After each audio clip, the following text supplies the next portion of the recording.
Okie doke, folks, this is one of my favorite times of the day. Time to answer some of your viewer questions here on a Friday. Yesterday, a Boise voter called us about his early voting experience, and he had a good question. Can you wear candidate gear to the polls? Take a listen. Hello, this is John Anderson. I was an early voter yesterday in Boise before I left town, and I was wearing my Trump hat when I went in, and I was asked to remove or turn the hat around.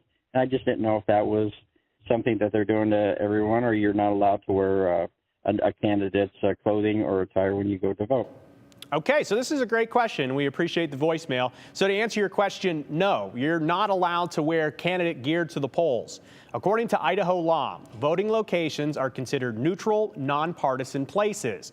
According to the Secretary of State's website, for example, voteidaho.gov, that means you cannot wear or bring anything to vote that promotes a candidate, party, or issue on the ballot. So that includes hats, shirts, buttons, stickers, and even flags on your car, because this law falls under electioneering.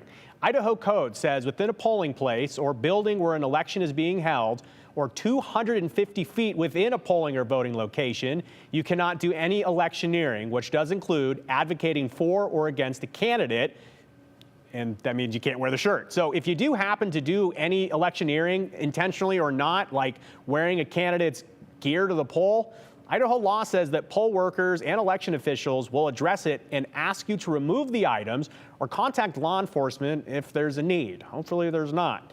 So if you do violate the law, your first two violations are infractions with a fine of $300. But if you do it a third time in subsequent times, that's a misdemeanor.